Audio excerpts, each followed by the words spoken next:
With a 6-8 record, the only way to reasonably make it into the playoffs is to win your final 3 games.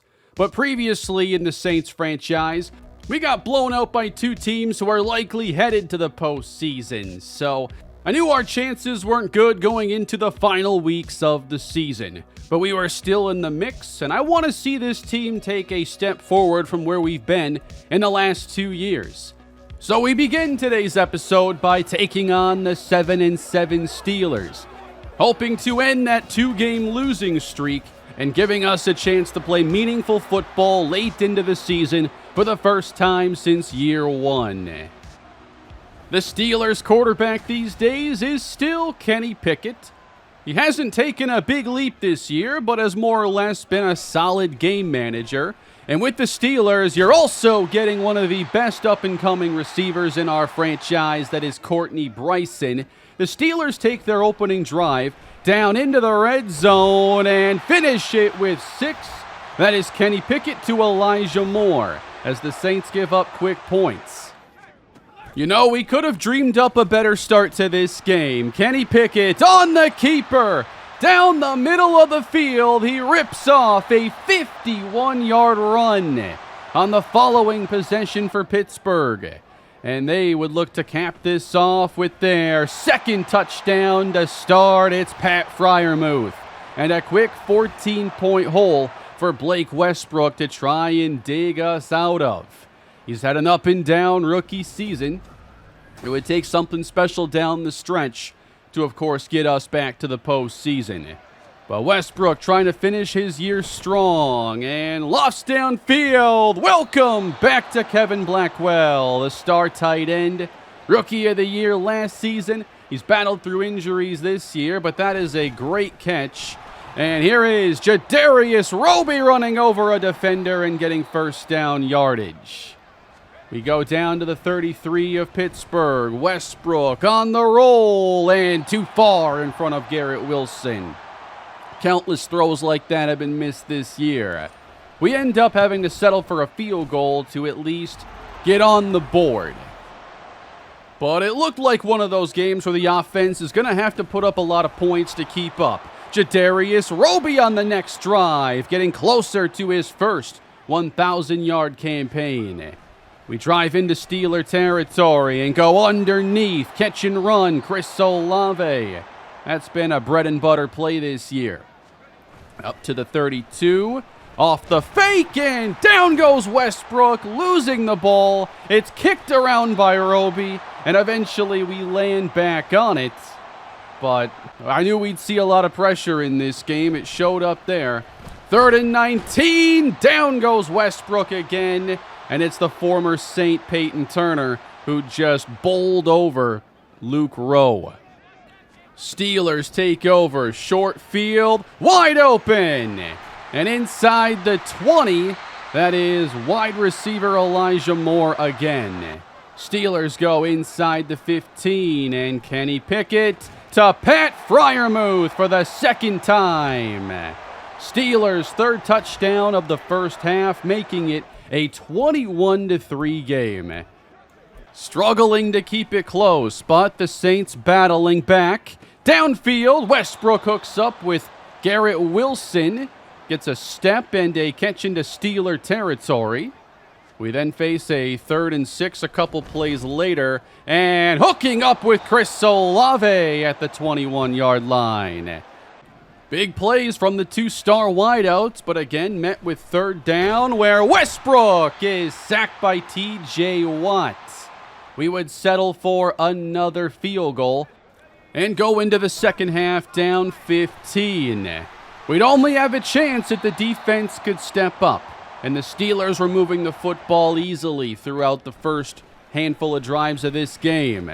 Downfield shot, though, it is broken up by Julian Love, as Pickett wanted to hit Courtney Bryson downfield. Love has had a great year. We get the football back. 3rd and 8. Westbrook tries to drive the ball downfield, and guess what? It's intercepted.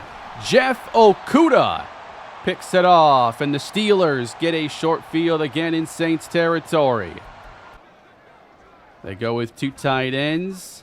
And the play fake as we get the pressure with Jeremiah Owusu-Koramoah. We send the Steelers backwards 9 yards. Then on third down, come on, we got to make a play. It is caught by Elijah Moore. Steelers go inside the red zone. They face a 3rd and 6. And your favorite pass rusher ends up making a play. Juan Beard with the sack. We would allow a field goal from the Steelers and now down 18 in the 3rd. Westbrook still firing downfield, and Kevin Blackwell makes the catch. And we're back into field goal range again.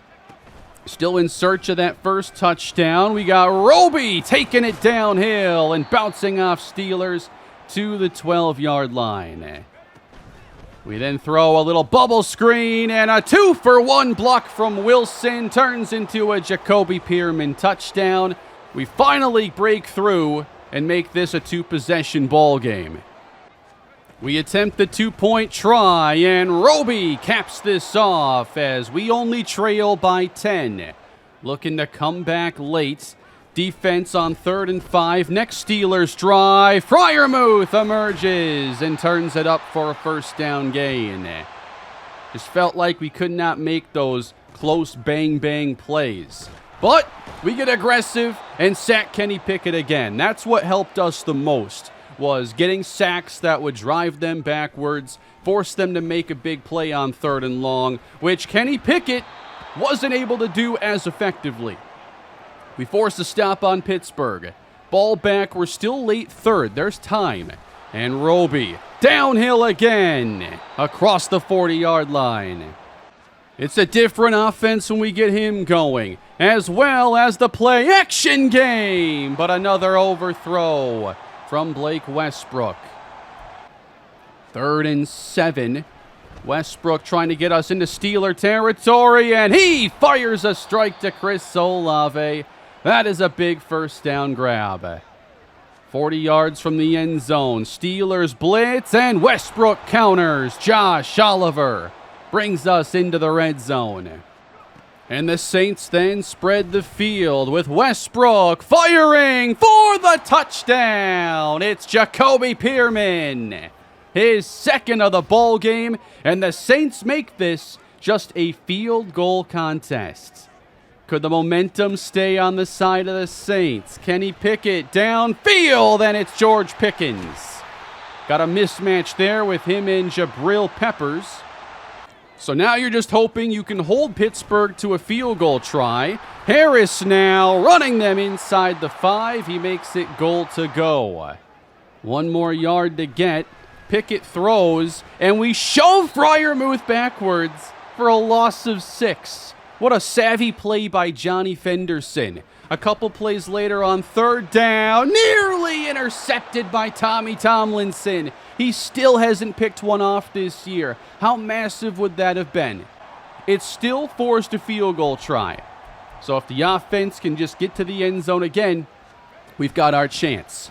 We go with Kendre Miller, who loses the football on the first play of the drive.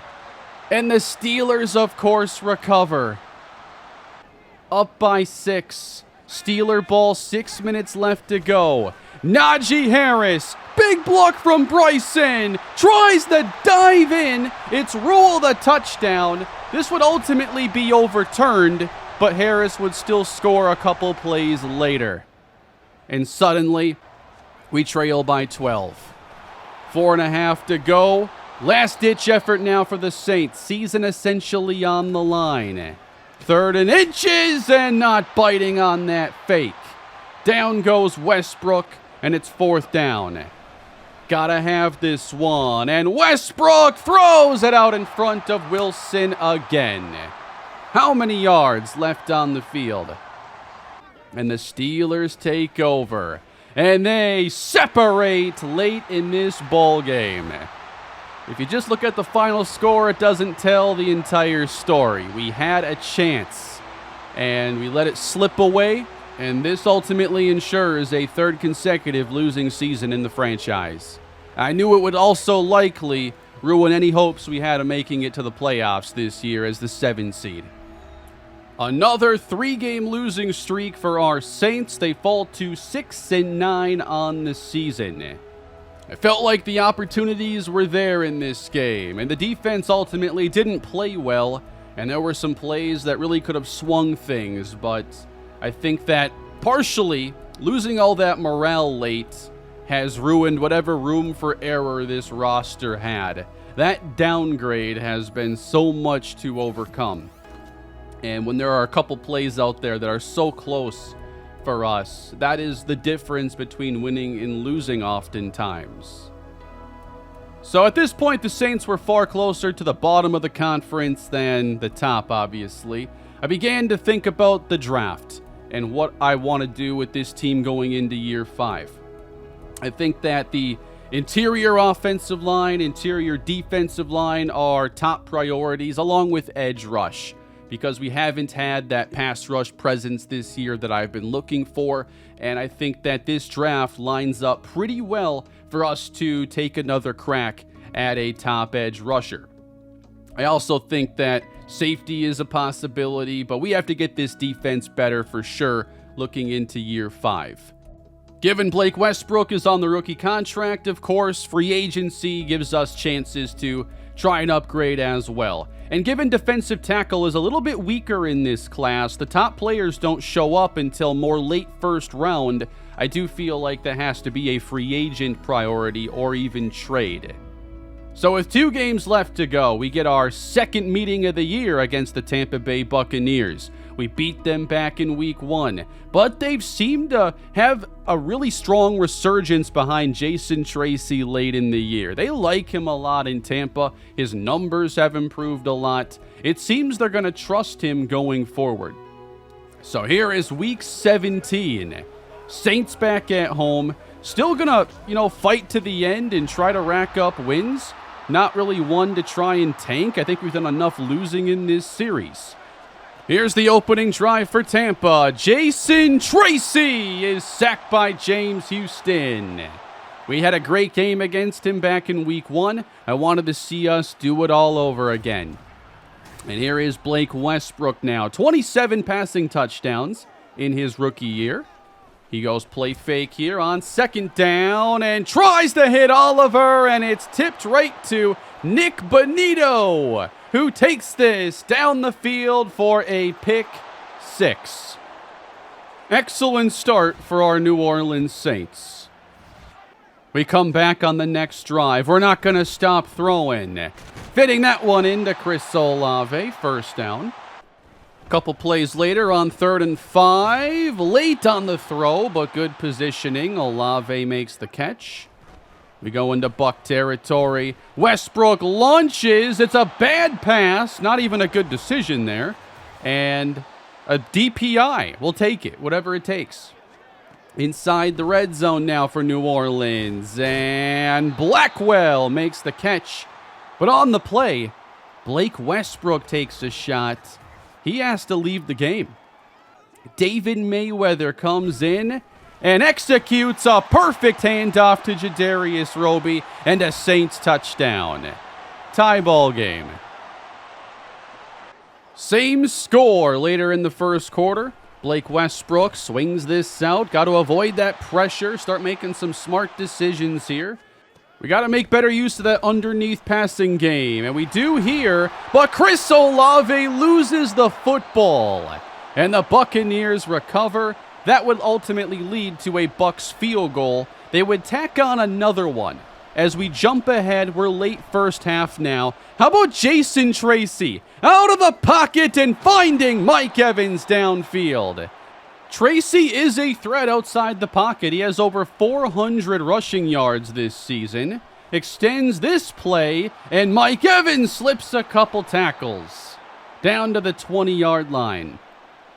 Bucs up 6, trying to increase their lead. Tracy knocked away by Alex Sharp, who's had his moments this year. It goes to 3rd down. Tracy ultimately forced to get rid of it. We only allow the Bucs offense to score field goals in the first half, but still down 16-7. 30 seconds on the clock, and Westbrook launches desperately to Chris Olave, and that's a big grab to the 45.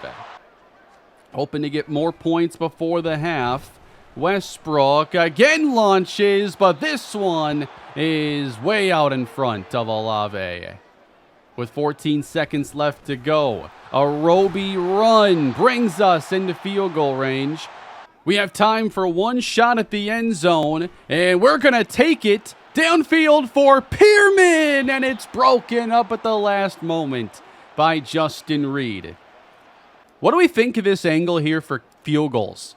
It's a little more immersive, right? 55-yard try from Blake Groupie, and it's a little short.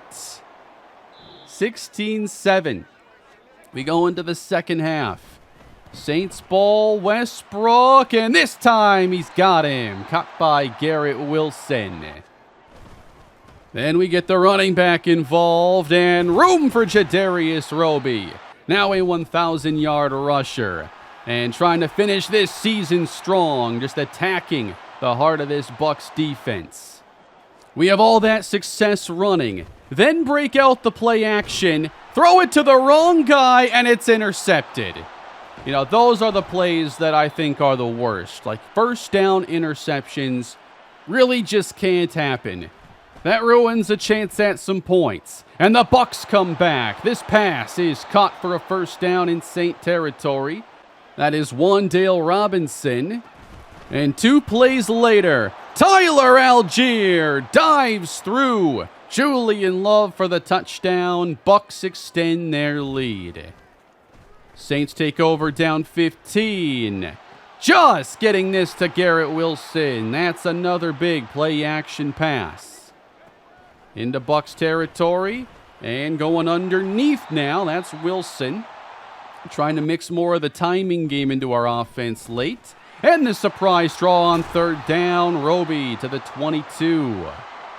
So again, we're moving the ball well. That's not the issue. It's avoiding the turnovers again. Devin White intercepted. Bucs take over. They've got a chance to put us away. Tracy on first down. He is sacked by Justin Medlock, who I do think has actually shown a lot of flashes late in the year. We take over. A fourth down conversion here for Roby. We only have a handful of minutes left. We've got to get 2 touchdowns late. 4:30 left to go, and Westbrook meets Vita Vea. And it's 4th and 7. Got to get to the Buck 32 to extend the drive. We go deep, and it's knocked away by Joey Nance. Intended for Garrett Wilson. We would get the ball back later with about a minute less on the clock, and a downfield shot again from Westbrook, and of course a little out in front of Olave. So many throws that are so close. Then we throw one fine. Blackwell drops it. 4th down. Nice grab made by Chris Olave, but Trevor Penning gets hurt on the play. Ultimately, that would be his last play of the season. Another overthrow for Kevin Blackwell. Now only a minute left. Not really a chance at winning this game. So let's just throw one more interception and make it a 4-pick night. Another disgusting loss for our New Orleans Saints. It's at least a little nicer to package these into smaller parts of a video as opposed to a half hour of that garbage. We got one game left to go. 4 losses in a row. Westbrook celebrates with a 4-interception night. All of those, though, definitely on me. The Bucs get their 8th win on the year, so they're going to finish ahead of us in the standings. I just hope they give us somebody different next year in week 1. The end of the year to me was just all about getting whatever development we can and trying to take some positives into next year. I know that we're losing ugly, and so that doesn't give a lot of hope. We end up having to put Trevor Penning on the injured reserve and then sign Brenton Beeson off of the Pittsburgh Steelers practice squad. Former LSU linebacker returns to Louisiana. And the final game of the year is against the Denver Broncos. We have a few more upgrades to go over as James Bolden gets the coverage upgrade. And then impressive rookie Alex Sharp. He's been hot and cold this year, but I think overall it's a solid year for him. And we get to upgrade the new linebacker Brenton Beeson. Chris Olave would not play in the finale due to a practice injury.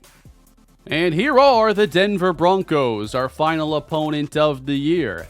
And they are quarterbacked by another former Saint. It is Jake Haener, who started a handful of games for us earlier in Season 2. And now, he's carved out a decent spot in Denver where he has the Broncos at 8-8. This game would mean something to him. Not a whole lot for us, but I still wanted to see us finish strong and try to have one good game at least at the end of this year.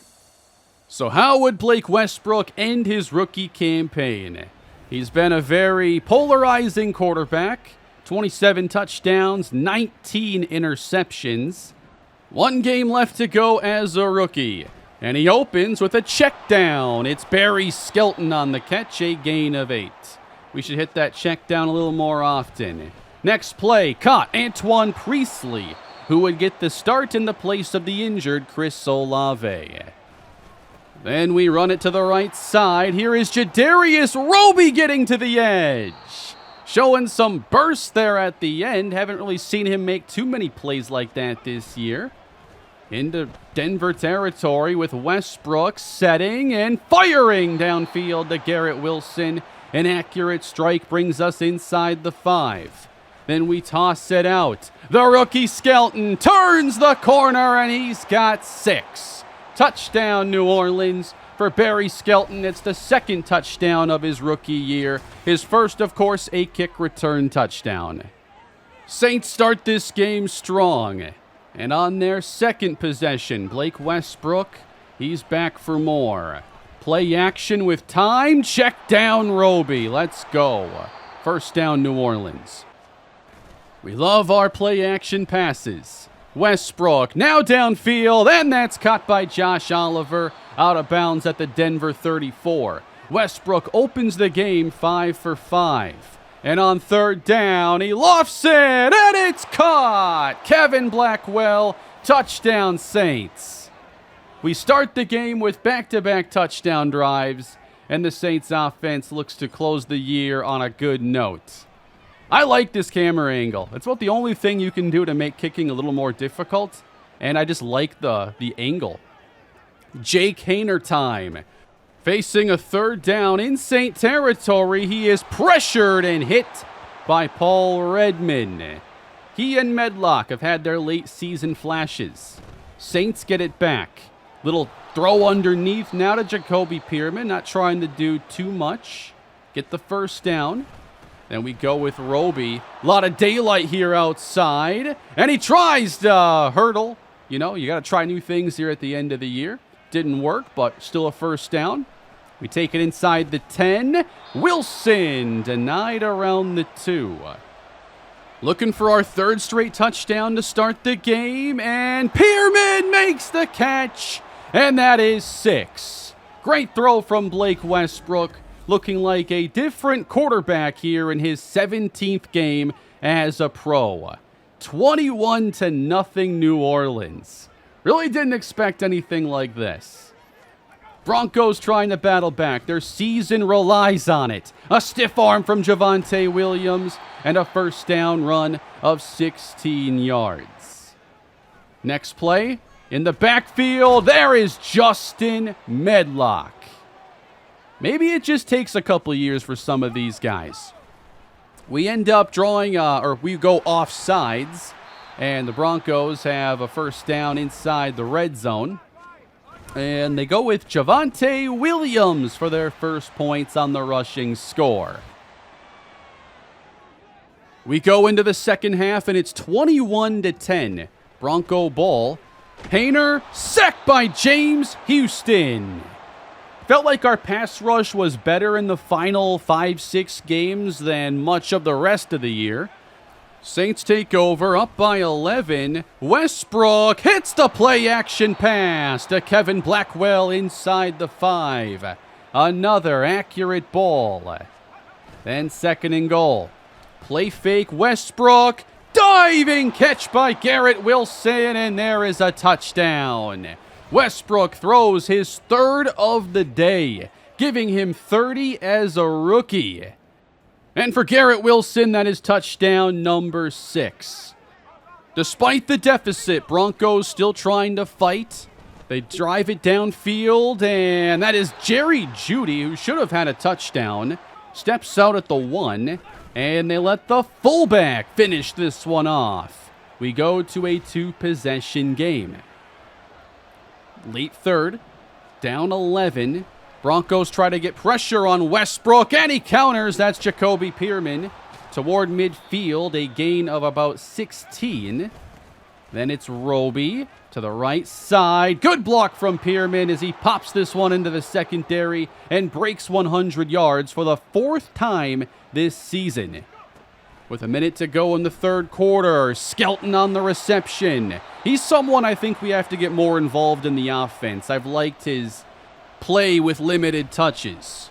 But on 3rd down, Roby not quite as sure-handed. That's one of his big weaknesses. We end up having to settle for a field goal, and we do break 30. It's a 14-point game now. 4th quarter, big run here for Denver inside the 20. And they have a chance to cut this lead again. 9.5 left to go. Haener finds Greg Dulcich for the touchdown. And the Broncos make this a 1-possession game. We were once up by 21, now only up 7. With 7 minutes left to go. Caught! Jacoby Pearman. Big conversion there. 1st down Saints. Then we go to Roby. He's got a lane. And sloppy tackling from Denver. Roby down the sideline. His longest of the year. A 47-yard touchdown. He had his best rushing effort of the season in the final game. 38-24. Denver will battle back. It's Cortland Sutton on the catch toward midfield. Couple plays later on 3rd down. Haener finds him again. And it's a gain of 13 yards. Clock starting to become a factor for Denver. Haener off the play fake. Wants Sutton again, but this time he overthrows him. We go to 4th down. Game basically on the line for Denver. And in the flats, it's Hull on the catch, getting them the 1st down gain. Now with 3 minutes left to go, pressure on Haener, floats a pass, and it's through the hands of Johnny Fenderson, the rookie who does not have an interception yet. 4th down, Haener, wide open, Greg Dulcich. His 2nd touchdown, and the Broncos just will not go away. It is a 1-score game. We have a chance to close them out with Jadarius Roby at a $1.62. 2:51 to go. Could the Saints finish the job? Roby met, but grinds out 4 tough-earned yards. Then on 2nd down with Gilliam in the game, Roby, only 2 this time. 3rd down. Looking for a conversion. Westbrook fakes. Has time and connects with Garrett Wilson. Broncos have to start using their timeouts. Handoff, Roby, and that is going to be your game winner here in Week 18. It only secures us a 7-10 record. It's at least a 2-win improvement from last year and the year before. I feel like this team has a lot of promise for the future, and hey, it's never a bad day to go out and beat Sean Payton. Year 4 in the Saints franchise is now complete. We've had 3 tough seasons, back to back to back. I knew it would get challenging with this team's rebuild. I think it's been even more challenging than I anticipated. Took us a while to find our quarterback, and he didn't start very strong. And then with morale late in the season, it was a really difficult second half. But I do think that we have a lot of the building blocks in place, and we're just looking for those final pieces to really try and make a run at things next year. I think that once morale is kind of back to normal and we have, Westbrook now further along as a player than he was, especially at the start of his rookie season, expectations, I think, should be much higher for Season 5. We have 2 stud receivers, a great tight end, now a 1,200-yard running back. That should be enough for Blake Westbrook once we also look at addressing this offensive line. Now, our defense is going to be a big area of focus. Our D-line needs to make more of an impact. We have to get more pressure on good teams that have good offensive lines. We were only able to push around some of the mid-tier and lower O-lines this season. So I will be active in free agency, and if the chances don't show up there, then we're going to have to look at the trade market because we're coming out of this offseason with D-line upgrades and an O-line upgrade. We end up with pretty awful defensive numbers again. Part of it is the D-line talent. Part of it is too many turnovers, giving chances to opposing offenses. The sliders can be an issue at times as well, especially with every update EA puts out. It seems to require some sort of a tweak to bring things back into balance. Overall, though, Blake Westbrook, I thought, had a good building block year. We got him from normal to star development, 30 touchdown passes, 7 wins. I think for most rookie quarterbacks, that would be considered a success. When you're not stepping into a team that's really playoff ready. I thought we were ready to compete for a wild card, and we just couldn't do that late in the year. But clearly we're a better team than we were in years 2 and 3, which isn't really saying a whole lot. Over the course of the year, it became apparent our offensive line needs to be addressed. I do think Luke Rowe has been a major negative in pass protection. I'm possibly looking into 2 upgrades this offseason. And with the D-line, to me, Medlock and Redmond have shown they can be like rotational guys. And maybe next year and even year 4 for them, they can take a closer leap to being starters. But they have not become solid starters yet. They flash on occasion. They flashed more so late in the year than early. They're heading in the right direction, but we need to make more serious upgrades there. So if we have a chance to go and sign a big-name defensive tackle, even if it's a short-term deal for a veteran that's in the final years of his career, we have to go and try to make that move. With our edge rushers, I'd almost put them in that same category this year. I felt like Houston and Beard played more like your third pass rusher that you'll bring in for like third downs. They were not consistent pass rushers. Houston was better late in the season, but clearly not where he was earlier in this franchise. And a lot of Juan Beard's production came on cleanup sacks or unblocked pressures. At least he's athletic enough to consistently finish those plays. But he hasn't been what I thought he would be after making him an infamous first-round pick. And again, it's only been a couple years for some of these guys, but clearly they're not starters yet, so we have to try and find more in this upcoming class. In the secondary, I thought Tommy Tomlinson played great for most of the year. Now, he does struggle with some of the shiftier, speedier receivers, so he gives up touchdowns, but I thought his season was really good, and I'm shocked he didn't come away with at least 1 interception because he had chances. He and Fenderson had 0s this year, and both do have low catch ratings and trouble securing the ball. If we make a secondary addition this year, it might be somebody who has better ball skills, but I think the starting roles are mostly secured across the board. I like our talent there. You throw Alex Sharp into the mix. Hopefully next year we can get more takeaways. And I think that we will see that. We can't keep dropping them like this. I also thought Julian Love was one of our best additions of the year. I felt like he showed up constantly in coverage and showed us what solid starting safety play is meant to look like. I'd also say Zaven Collins had a strong year, primarily against the run. And it does seem like James Bolden is kind of getting phased out in some ways. He's a 2-down player now who hasn't taken a big leap in coverage. I'm not so sure his future on this team is all that safe. Depends what we need to accomplish this offseason.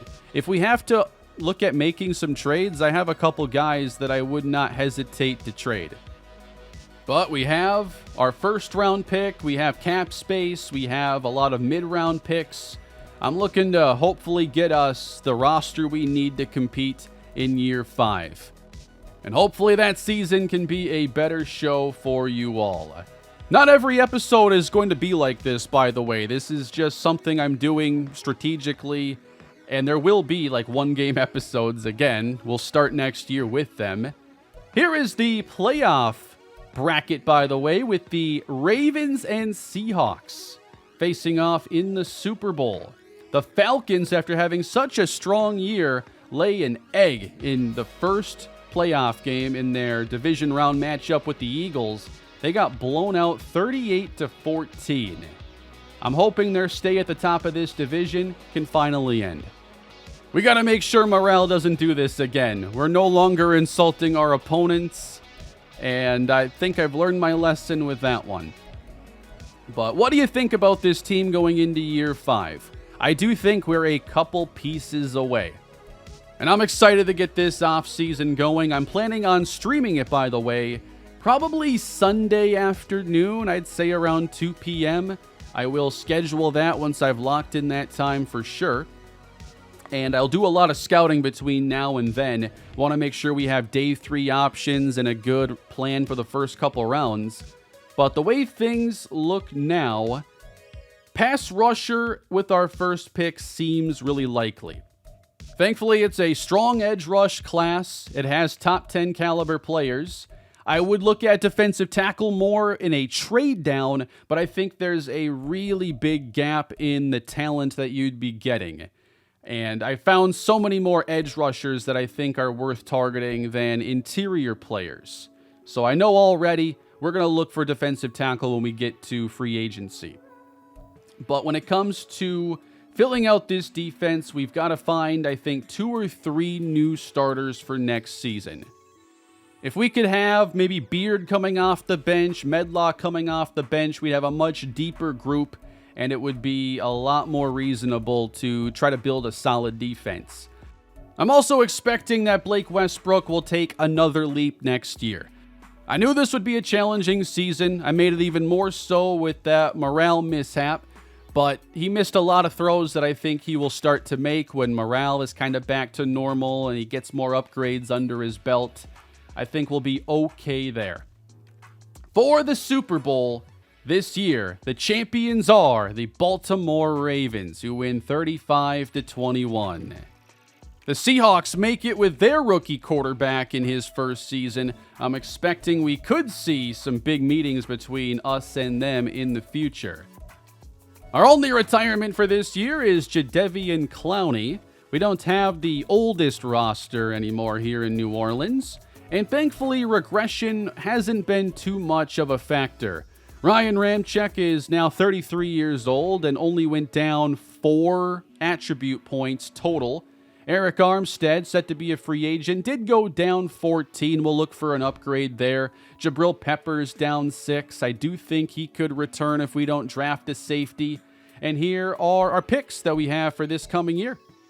We have 1 in each round, 3 in the top 100, and plenty of mid to late round picks that can be used to help us move up and down the board. I'd say right now our most likely pick at 9 is likely Josh Robbins, who I think actually has that ceiling and hopefully better development that we'd be searching for at the position. Phillip Chambers is a little bit older, but similarly a strong athlete with great finesse rush moves. I think he would also be in the possibilities. I'd love to know what you think we need to address this offseason. Is there anything that I haven't covered yet that can make a big difference and get this team back to being a playoff caliber team? Year 5 is on the way, and hopefully we have something that ends up being worth the wait. But I'll have the offseason coming your way this Sunday afternoon. I'm excited to hopefully put the struggles behind this franchise. Thank you for watching today's episode. Hope you have enjoyed the faster end of the year. I know videos haven't been as frequent, but we've covered so many games. I know we've saved ourselves at least a couple weeks doing it this way, and that allows us to get to year 5 sooner, and that's what I'm looking forward to. Please leave a like and subscribe to the channel. I'll catch you all Sunday afternoon. Have a great day.